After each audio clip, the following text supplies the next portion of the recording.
I mean, you would think after 30 years of being in this industry, getting up here would be easy, and it's not. It's terrifying. It's not that often we are surrounded by people who found their voice and are using it to hold people up and bring people together. And that to me is true power.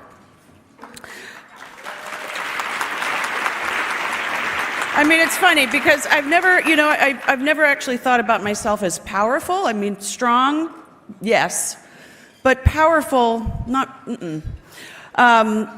It's a distinction I've actually been thinking a lot about lately because the word power and its counterpart, abuse of power, keeps coming up in light of what is happening in our country, in our industry.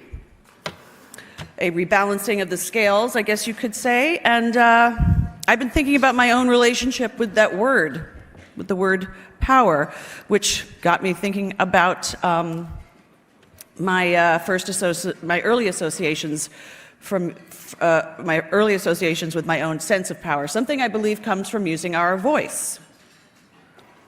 And I remembered a parental figure saying to me, around the rather critical age of about 11, after a dinner party, that I was excused from the table because I didn't have anything interesting to add to the conversation. Ouch. And it stuck with me. It stuck with me like painfully worded sentences can. And if I'm being honest, and I'm being honest because I'm 50, and that comes with the territory. That's right. So I carried that sentence with me into adulthood. And I always felt incredibly comfortable giving, a voice to the words of others, but put me at a dinner table with strangers or at a podium like this, and I go right back to being 11 years old.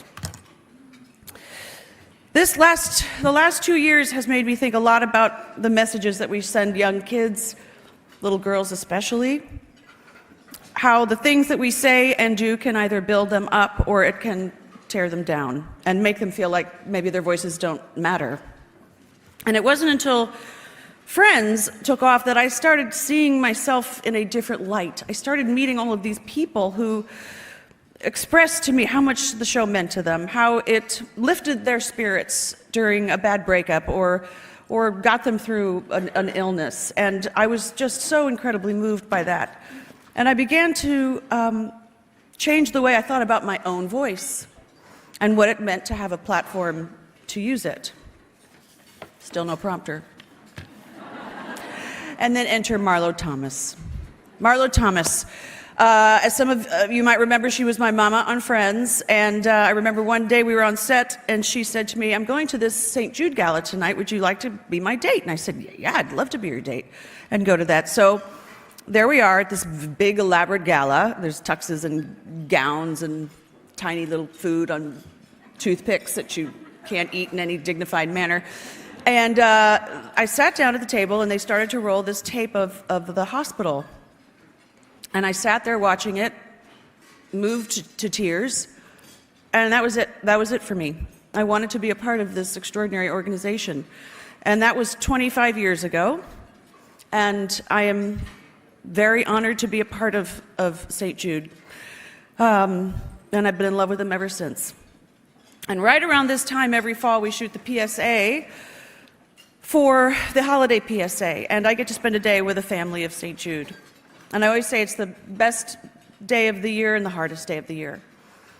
And a few years back, I met a little girl named Sawyer, who I still think about to this day.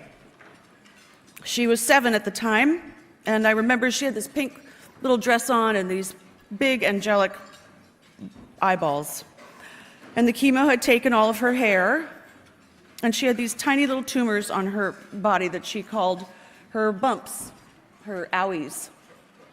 And she just sat on my lap and smiling and cuddling with me the whole time as we ran through the script again and again and again. And after hearing this word, at the end of the day, after hearing the word repeated over and over again, she looked up at me with those big blue eyeballs and she asked me, "What is cancer?" And I just looked at her and I was like, oh God, I'm not equipped to answer this question. Birds and the bees, oh, you're too young for that. But so I never, sorry.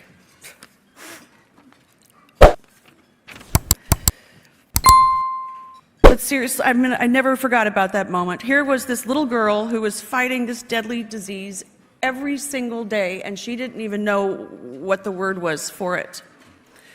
And it was just part of her reality, and she was just making the absolute best of it. And that's what's unbelievable about these children. Despite everything that they are up against and as much pain as they are often in, they are vibrant, they're joyful, they are fearless. And that's part of the magic of St. Jude, and why I'm so honored to support their work, because they're giving children the best care on the planet so that they can reclaim their childhood, so that they can find their little inner superhero. And they're doing it at no cost so that the families can focus on their little ones, live without worrying about crippling hospital bills, and they're pioneering treatment, cutting-edge treatments that will soon one day find a cure.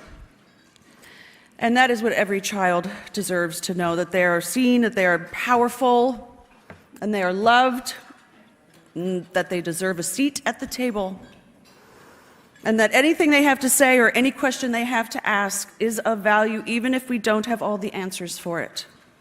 So thank you very much for recognizing the work of this remarkable organization and for celebrating the power in each and every one of us. Thank you.